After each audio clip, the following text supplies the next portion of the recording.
എഡ്ജ്ബാസ്റ്റണിൽ നടക്കുന്ന രണ്ടാം ക്രിക്കറ്റ് ടെസ്റ്റിൽ ഇന്ത്യ തങ്ങളുടെ ആധിപത്യം തുടർന്നു. ഒന്നാം ഇന്നിംഗ്സിൽ നേടിയ കൂറ്റൻ സ്കോറായ 587 റൺസിന് മറുപടിയായി ഇംഗ്ലണ്ടിനെ രണ്ടാം ദിനം കളി നിർത്തുമ്പോൾ 3 വിക്കറ്റിന് 77 റൺസെന്ന നിലയിൽ ഒതുക്കി ഇന്ത്യ കളിയിൽ പൂർണ്ണ നിയന്ത്രണം നേടി. ശുഭ്മാൻ ഗില്ലിന്റെ മനോഹരമായ 269 റൺസും യശസ്വി ജയ്സ്വാളിന്റെയും രവീന്ദ്ര ജഡേജയുടെയും മികച്ച സംഭാവനകളും സന്ദർശകർക്ക് കൂറ്റൻ സ്കോർ സമ്മാനിച്ചു. ഇത് ഇംഗ്ലീഷ് ബാറ്റ്സ്മാൻമാരെ സമ്മർദ്ദത്തിലാക്കി. സ്കോർബോർഡും സാഹചര്യങ്ങളും അവർക്കെതിരായിരുന്നു. ഇന്ത്യൻ പേസ് ആക്രമണം തുടക്കത്തിൽ തന്നെ ഇംഗ്ലീഷ് ബാറ്റിംഗ് നിരയിൽ വിള്ളലുണ്ടാക്കി. ആകാശ് ദീപ് അതിവേഗം 2 വിക്കറ്റുകൾ വീഴ്ത്തി.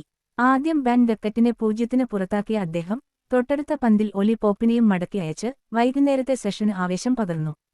പിന്നീട് മുഹമ്മദ് സിറാജ് 19 റൺസെടുത്ത് നിലയുറപ്പിച്ചെന്ന് തോന്നിച്ച സാക്ക് ക്രോളിയെ സ്ലിപ്പിലേക്ക് ക്യാച്ച് നൽകി പുറത്താക്കി. ഇംഗ്ലണ്ടിന്റെ പ്രതീക്ഷകൾ ഇപ്പോൾ ജോ റൂട്ടിലും ഹാരി ബ്രൂക്കിലുമാണ്. ഇരുവരും ചേർന്ന് 4-ാം വിക്കറ്റിൽ 52 റൺസിന്റെ കൂട്ടുകെട്ടുണ്ടാക്കിയ ഇന്നിംഗ്സിനെ ഒരു പരിധിവരെ താങ്ങി നിർത്തി. റൂട്ട് 37 പന്തിൽ 18 റൺസെടുത്ത് ശ്രദ്ധയോടെ കളിച്ചപ്പോൾ ബ്രൂക്ക് കൂടുതൽ ആക്രമണോത്സുകത കാണിച്ചു. 53 പന്തിൽ 4 ബൗണ്ടറികളും ഒരു സിക്സറും സഹിതം 30 റൺസെടുത്തു.